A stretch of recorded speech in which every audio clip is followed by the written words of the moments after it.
Bueno, estoy con Manuel Adorni. Manuel, buenas noches. Buenas noches. Perdón, sé que me invitaste varias veces, no No, pude venir. Acá estamos. trabajábamos juntos en un programa de televisión. Es cierto. Bueno, Casa de Herrero, cuchillo de palo. Es así. ¿Sí? Las vueltas de la vida. Yo sigo acá. Sí. A vos te Bueno, fue volveré. bastante bien. No, sí. Te fue bastante bien. No, pues me habían hecho de la Nación, ¿no? Acá sí que puedo volver a laburar con vos. Manu, querido, no pasó, no fue el dólar a 1400. No. Esa batalla cultural, ¿creen que la van a ganar? Digo, la especulación argentina de creer que el dólar estaba atrasado, que lo que ha hecho el gobierno es una devaluación y por lo tanto, como dice el kirchnerismo, tarde o temprano el dólar se va a ir, va a volar. Bueno, porque desde la lógica kirchnerista el razonamiento es correcto, porque en definitiva ellos hacían todo mal, entonces indefectiblemente eso terminaba impactando en precios y dentro de esos precios en el dólar. Así que el razonamiento desde su ignorancia conceptual es correcto. El tema es que lo que estás viendo hoy no se vio nunca en la historia argentina. De tener ordenado el plano fiscal, el monetario, el cambiario. Entonces ellos piensan que va a terminar como terminó antes. Lo que pasa es que antes no estaban estas condiciones dadas. Lo que pasa es que ahí está la prueba de fuego. Ayer lo hablaba con José Luis Espert. Porque el kirchnerismo plantea esto. Igual, vos podés tener errores conceptuales y podés tener también malicia. Sí. Vos tenés los tirapiedras. Acá hay una conjunción. Hay una conjunción Por de eso, la gente de buena fe piensa, el que apostó al dólar no fue, como decía Dualde, pierde. El que apostó al dólar, lamentablemente, en la historia de 80 años de la Argentina, ganó. Por supuesto, por supuesto. Lo que pasa es que nosotros venimos, es como vos decís la batalla cultural. Nosotros venimos diciendo, ¿te acordás cuando recién asumimos que el dólar oficial, corregimos el dólar oficial, Sí. que era un delirio? Y que todos nos decían, no, el dólar tiene que estar a 1000 o a 1500 o no sé cuánto. Y nosotros le decíamos, miren que nosotros Sí, hicimos el trabajo bien sí, y después sí. empezamos con el crawling peg, nos dijeron, no, el crawling peg es insostenible. Yo mismo le pregunté a Caputo Bueno, qué ese sé yo. diciembre, le dije, ¿no van a tener que devaluar en 3 meses? Bueno, No. pero no. Y ahora también, viste, hasta la propia expresidente que debe claramente llamarse a la reflexión y dejar de tuitear y empezar a ganar el timing que perdió. También, antes de que abra el mercado, dice va a haber una devaluación del 30%. Bueno, qué sé yo, hay una mezcla de ignorancia, de mal asesoramiento y por otro lado también de malicia, ¿no? Mm. Lo del principio de Menger, la versión de Milei es formidable. Bueno, es lo más claro que se puede escuchar, conceptualmente, digamos. Explícamelo. Ya la versión Milei la tenemos. Explícame un poco la Bueno, versión de un economista. resumamos el mercado en un vendedor de, no sé, de manzanas, Sí, que vende la manzana en 500 pesos. Y del otro lado, un solo comprador, para resumirte el sí. mercado, un solo comprador que tiene 1000 pesos en el bolsillo. Bueno, va a comprar, le va a alcanzar, los únicos bienes que hay en la economía son manzanas a 500 pesos, le va a alcanzar para 2 manzanas. El problema que había antes era que si la manzana la subían de precio y la ponían a 1000 pesos, el Estado te imprimía con una maquinita, te Te daba terminaba la poniendo el guita. billete y vos más tarde o más temprano veías como mientras generaban pobreza, generaban falta de inversión, en fin, hacían pelota todo, pero vos en algún momento podías seguir, ibas a poder comprarte las 2 manzanas. Ahora, hoy lo que te pasa es como están bien hechas las cosas en el orden monetario.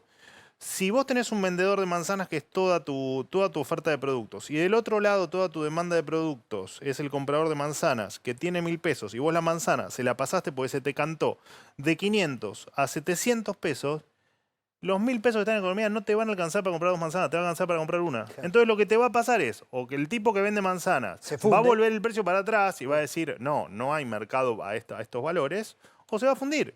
Y es lo que lo que explicó el presidente ayer de una manera mucho más clara que yo. Por lo pronto, más sintética y efectiva. Eh, que no hayan subido los precios, dejándose llevar por la inercia cultural económica de la Argentina o por la campaña del terrorismo dolarizador o del dólar del kirchnerismo, es un indicio para que la batalla cultural esté a favor de vamos a ver si esta vez Milei cambia la historia en este aspecto. Puede ser. Yo creo que el, el que no creía o el que no tenía esperanza en que efectivamente cumplamos con lo que habíamos prometido y con lo que durante años pregonábamos en los canales de televisión y en las radios. A ver, ayer estuve mostrando un video del año 2015 con Javier Milei, economista, preguntándole cómo salir del cepo, qué hace Macri el 11 de diciembre. Bueno, de hecho, hablaba ya de secar la plaza de peso y dar un bono. Ahora, si eso, en esa batalla cultural, yo creo que sí hay mucha gente que descreía del programa, que está empezando a entender que contamos la verdad y que efectivamente se van dando las cosas que nosotros decimos que que anticipábamos que iban a ir pasando. De todas maneras, la película la vemos completa. Nosotros lo que pasaba el lunes no nos importaba demasiado. Porque efectivamente lo que dijo el presidente es guarda, porque el que suba el precio por subir, miren que se va a terminar fundiéndose. Y nosotros eso lo sabíamos y era una posibilidad que ocurra el lunes. Ahora, si el lunes no ocurrió y no ocurrió por un tema cultural y bienvenido sea, bueno, no lo sé y el tiempo lo dirá. Hablando de batalla cultural, Milei, fíjate lo que decía ayer. Lo que dice la gente tiene sentido a la luz de 90 años de evidencia empírica, o si ustedes quieren, 90 años de evidencia empírica. ¿Por qué? Porque siempre que se devaluó hubo inflación. Clarísimo. Claro. Y cuando no se devaluó, que fue durante la convertibilidad, no hubo inflación. Entonces la gente dice, tipo de cambio, precio. Y anda a decirle que está equivocado. ¿Cuál es la diferencia? ¿Por qué esta vez es diferente? Porque en todos esos casos el Banco Central emitió dinero. Es lo que acabas de explicar de otra manera. Claro, pero, digamos, si vos de un lado, vos tenés de un lado del escritorio, tenés pesos, del otro lado del escritorio tenés dólares, y en tal caso tenés bienes, pero simplifiquémoslo en el dólar. Si vos tenés siempre la misma cantidad de pesos, del otro lado no vas a tener, excepto que tengas más dólares, donde el valor del dólar en pesos bajará, o el tipo de cambio bajará. Bueno, guarda con después sorprenderse, porque después el dólar va a bajar y va a decir, che, ¿qué pasó? Y bueno, ahora, se lo fuimos contando. Sí, te voy a decir algo. Van a contracorriente de la historia económica argentina, van a contracorriente, creo que fue una de las características por las cuales llegó a la presidencia Milei, ¿no? La sociedad se cansó de todo lo que había probado, buscó uno de afuera y dijo, nos jugamos una ficha, ¿sí? Los argentinos. El campo, ayer lo escuchó también duro el presidente, dijo, les aviso que van a tener que liquidar porque miren que en junio se acaban las retenciones. Y el campo dijo, che, esto ya lo vimos. Cuando el kirchnerismo le pedía, che, liquiden, liquiden. ¿No? Te voy a preguntar la diferencia, por eso. ¿Qué diferencia hay en cuanto a pedirle al campo que liquide ahora? En principio que el kirchnerismo era una manga de irresponsables, estafadores y saqueadores de la propiedad privada, en términos conceptuales.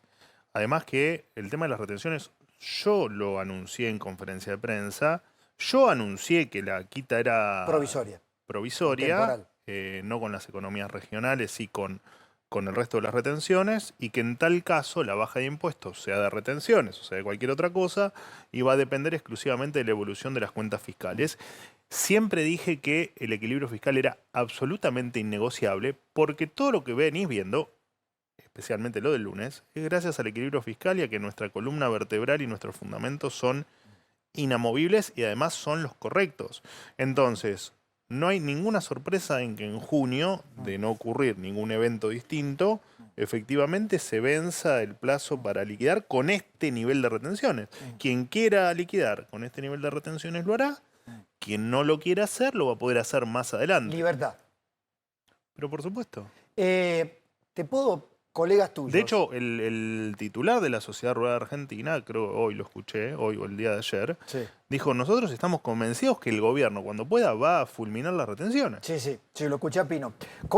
Colegas tuyos y un intruso decían esto, quiero que reacciones frente a los diagnósticos. Por eso creo que el ministro hizo una exposición muy larga para llevar tranquilidad diciendo está todo planificado, pero la verdad es que te quedaste sin dólares. Te quedaste sin dólares cuando muchos advertían, economistas, ¿sí? Y muchos advertíamos que ese era un problema que tenía este plan económico. Pero hicimos este anuncio de flexibilizar el cepo, que me parece que esa es la manera, digamos, más genuina de comunicar esto, cuando la inflación fue 3,7. ¿Y qué significa eso? ¿Qué explica eso? ¿Qué dice eso? Bueno, que el programa fracasó. Un gobierno que tuviera un plan exitoso probablemente tenga que seguir siendo el fondo para refinanciar la deuda del fondo. Pero este gobierno no va a refinanciar, va a pedir nuevo endeudamiento. Entonces el nuevo endeudamiento, los 12.000 millones de dólares que van a venir rápido, los 20.000 que implican el plan, ¿por qué tienen que estar? Porque tu programa no generó esa cantidad de dólares. Que el maple de huevo esté 8 lucas y que ese no sea el problema en la República Argentina. O sea, el problema se reduce al maple de huevos. La proteína más barata que había en la Argentina, ahora no se puede comprar. Tiempo. Nuestro problema se reduce al maple de huevos. Bueno, más allá de la cuestión estacional que tienen las pobres gallinas y en consecuencia la producción de huevos en la que no voy a adentrarme, primero que esta gente es responsable, muchas de ellas pasó por ahí el responsable de la 125, que casi terminamos en un desastre irrecuperable de la Argentina. Lustó, que dijo que se quedaron sin dólares. Y en definitiva fueron fue ministro de Economía de Cristina. Yo creo que, ya te digo, creo que hay un sector de la política que se tiene que llamar al silencio y a la reflexión, por lo menos por un tiempo, por el gran daño que le han hecho a la Argentina. Esta gente es en parte o en todo responsable por el 60% o 50 y pico por ciento de pobres que nos dejaron. Esta gente nos vació el Banco Central.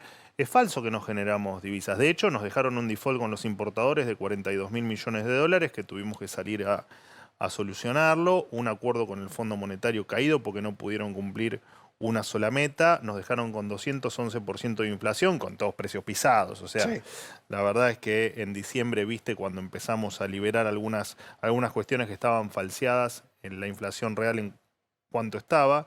Me cuesta hacer un análisis de gente que ha destruido la Argentina. La verdad que me cuesta mucho entrar en ese tipo de análisis.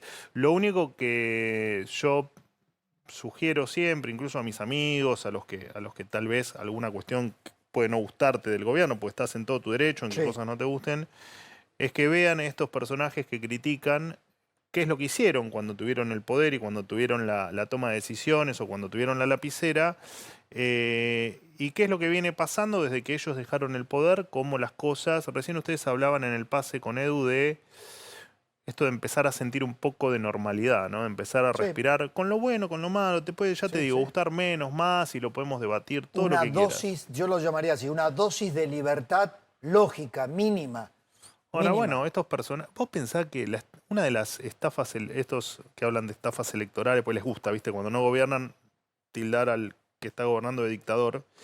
Es interesante porque Cristina, al poco tiempo de ganar una elección, puso este cepo cambiario que nosotros quitamos ahora. Bueno, en el medio Macri estuvo sin el cepo un tiempo, hasta unos meses antes de irse el gobierno.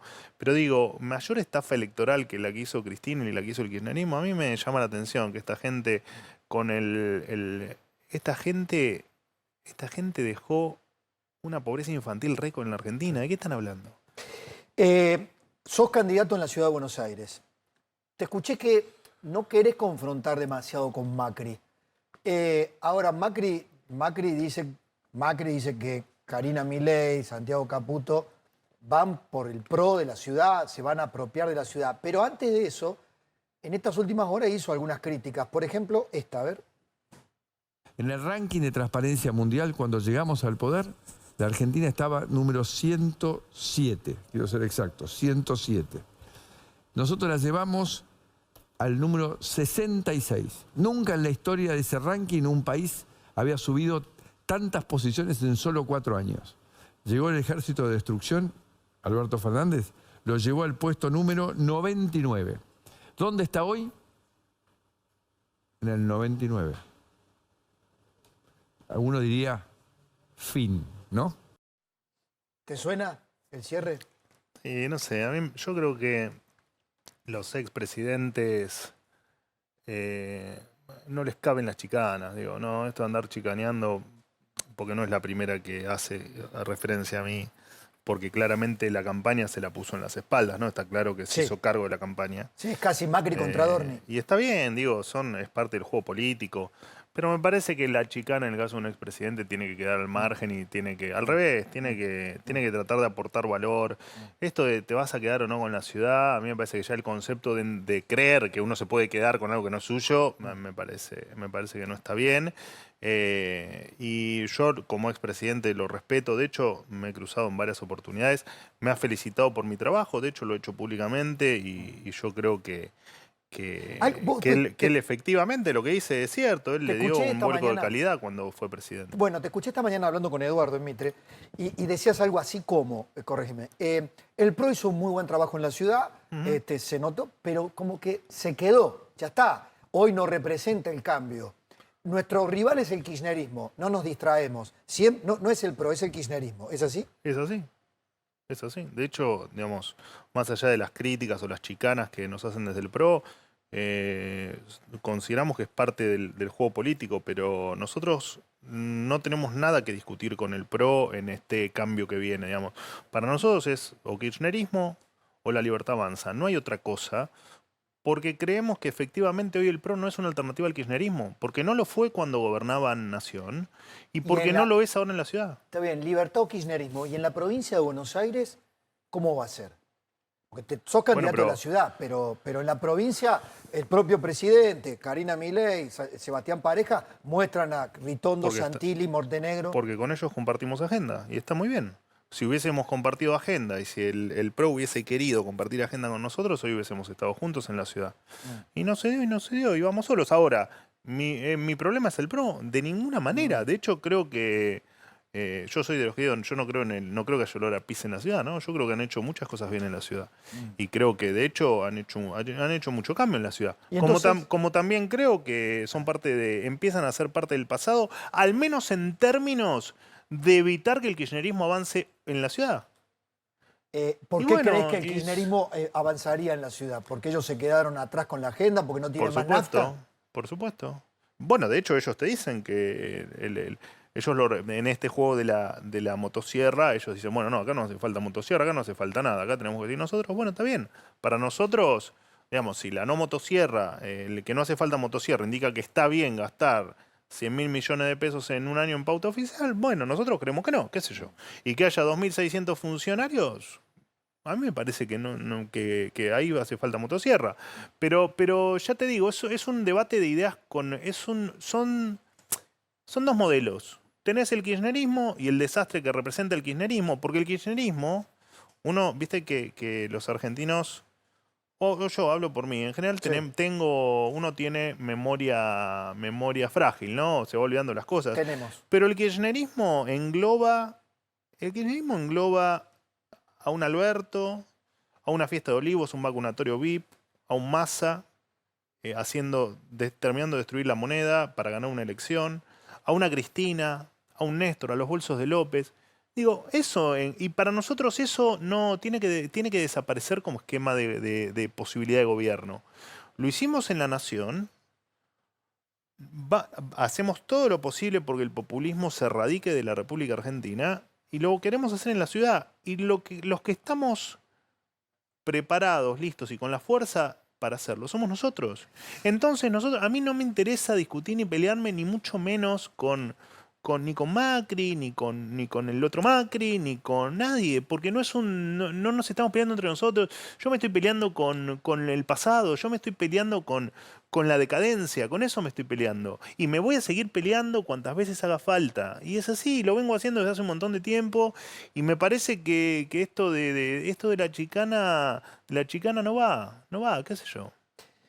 Manuel, gracias. Por favor, prometo venir dentro de poco otra vez.